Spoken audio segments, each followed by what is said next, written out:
6 बच्चों की माँ हीराबेन के ऐसे 3 किस्से जिनको पीएम मोदी और वडनगर कैसे याद करता है।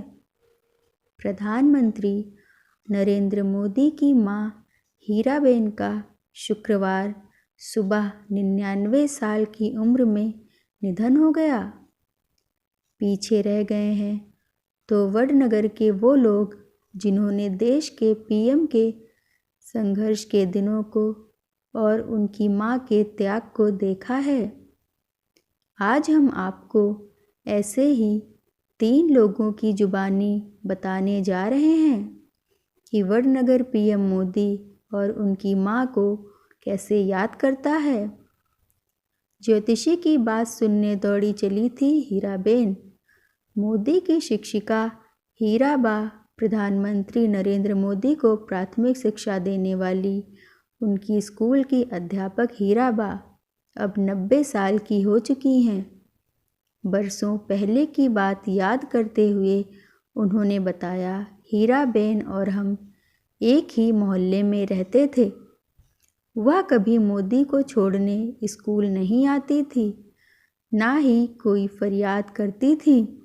मोदी पढ़ने में बहुत होशियार थे। बरसों पहले हमारे गांव में एक ज्योतिषी आया था।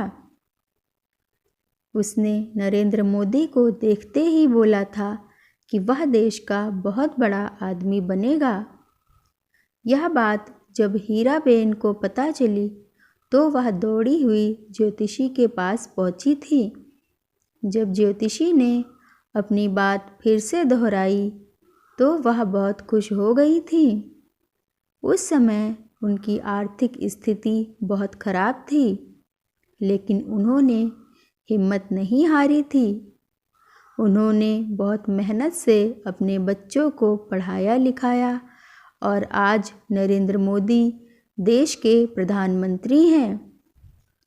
मोदी की शिक्षिका ने बताया कि आर्थिक स्थिति अच्छी ना होने के बावजूद भी हीराबेन अपने बच्चों के अभ्यास पर पूरा ध्यान देती थी। वह भले ही मजदूरी करती थी, लेकिन अपने बच्चों को पढ़ा लिखाकर बड़ा आदमी बनाने के बारे में वह सोचती थी। आज भले ही वह दुनिया में ना हो, लेकिन उनका सपना उनके बेटे ने साकार किया है। हीराबेन ने बहुत दुख भरे दिन गुजारे। उनकी आत्मा को शांति मिले। दोस्त शकरीबेन हीराबेन के बिल्कुल बगल में रहने वाली और उनकी सुख दुख की साथी 85 साल की शकरीबेन बहुत दुखी दिखी। उन्होंने रोते हुए कहा कि हीराबा देवी थी।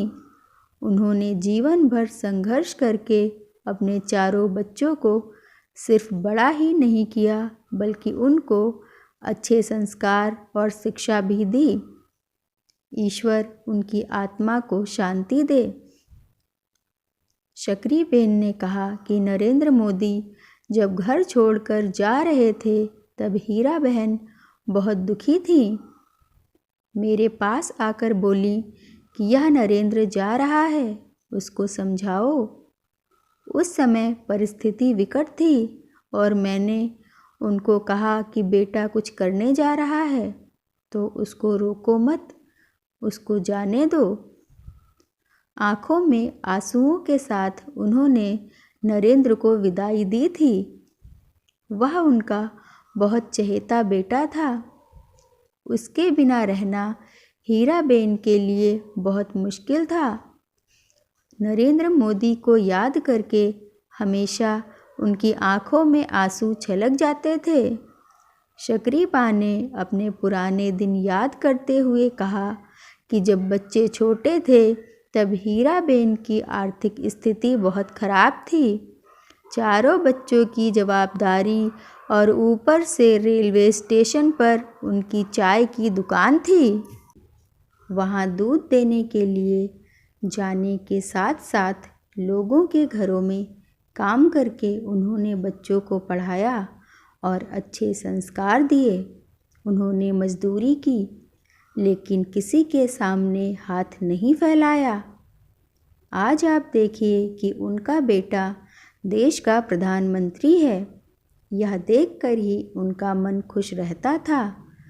आज भले ही हीराबेन हमारे बीच नहीं है, लेकिन जिस बेटे को उन्होंने जन्म दिया है वह बेटा आज भारत की शान है। इससे ज़्यादा माँ को और क्या चाहिए।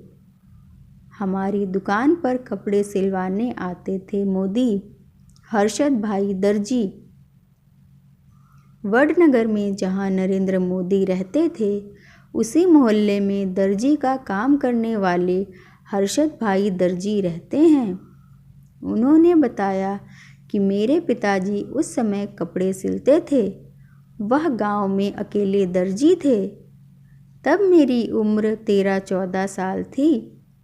उस समय हीराबाग की आर्थिक स्थिति अच्छी नहीं थी। वह जो भी सिलाई कराने आते थे तो उसका एक भी पैसा मेरे पिता नहीं लेते थे। हर्षद भाई ने बताया कि हीराबेन कभी भी हमारी दुकान पर नहीं आई। वह बहुत संवेदनशील थी। आज हमें ऐसा लग रहा है जैसे मोदी जी की नहीं हमारी माता का देहांत हुआ हो।